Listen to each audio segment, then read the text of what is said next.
భీష్ముడు ఎందుకు బాణాల మంచంపై మరణమెంచుకున్నాడు? కురుక్షేత్ర యుద్ధభూమి గర్జిస్తోంది. శంఖలనాదం, యోధుల అరుకులు, ఆయుధాల ధ్వని. ఆ భయంకరమైన యుద్ధ మధ్యలో ఒక మహాయోధుడు నిలబడ్డాడు. అతనే భీష్ముడు, కురువంశానికి పితామహుడు. అతనిని యుద్ధంలో గెలవడం ఆల్మోస్ట్ అసంభవం.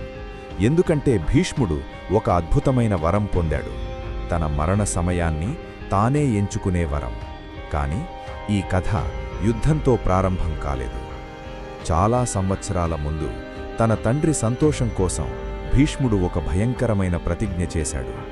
నా జీవితంలో నేను ఎప్పటికీ వివాహం చేసుకోను, హస్తినాపుర సింహాసనాన్ని జీవితాంతం కాపాడుతాను. ఆ ప్రతిజ్ఞ అంత భయంకరంగా ఉంది, దేవతలు కూడా ఆశ్చర్యపోయారు. అప్పటి నుండి ప్రపంచం అతనిని భీష్మ అని పిలిచింది. సమయం గడిచింది. కురుక్షేత్ర యుద్ధం ప్రారంభమయ్యింది. భీష్ముడు కౌరవుల పక్షంలో యుద్ధం చేశాడు. అతని బాణాల ముందు సైన్యాలు కంపించాయి. పాండవులు కూడా అతనిని ఆపడం కష్టమయ్యింది. అప్పుడు కృష్ణుడు అర్జునుణ్ణి చూసి అన్నాడు, అర్జున, భీష్ముడు యుద్ధభూమిలో ఉన్న వరకు ఈ యుద్ధంలో విజయం సాధ్యం కాదు. అర్జునుడు బాధతో కృష్ణుణ్ణి చూశాడు.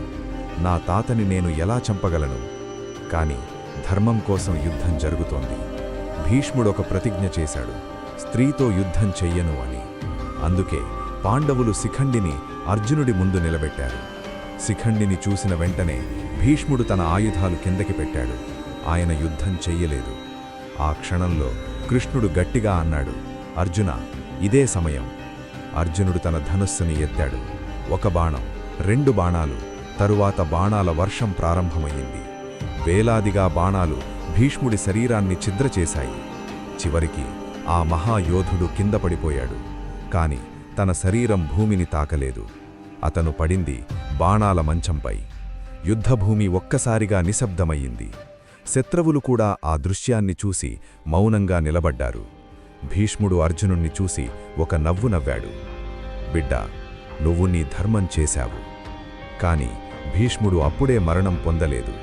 ఎందుకంటే అతనికి ఇచ్ఛామరణం అనే వరం ఉంది. కాబట్టి అతను సూర్యదేవుడు ఉత్తరాయణంలో ప్రవేశించే వరకు వెయిట్ చేశాడు. ఆ రోజుల్లో భీష్ముడు యుధిష్ఠిరుడికి ధర్మం మరియు రాజనీతి గురించి గొప్ప బోధలిచ్చాడు. చివరికి ఉత్తరాయణం వచ్చిన రోజు భీష్ముడు కృష్ణుణ్ణి చూసి శాంతంగా అన్నాడు, నా కర్తవ్యం పూర్తి అయ్యింది.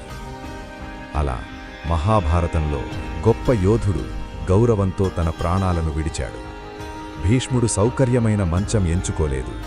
అతను ఎంచుకున్నది బాణాల మంచం. ఎందుకంటే నిజమైన యోధుడికి గౌరవం ప్రాణాల కన్నా గొప్పది. మీకు ఈ స్టోరీ నచ్చితే లైక్ చేయండి, షేర్ చేయండి. మీకు నెక్స్ట్ ఏ స్టోరీ కావాలో కామెంట్లో చెప్పండి. ఇలాంటి మహాభారత కథల కోసం సబ్స్క్రైబ్ చేయడం మర్చిపోకండి.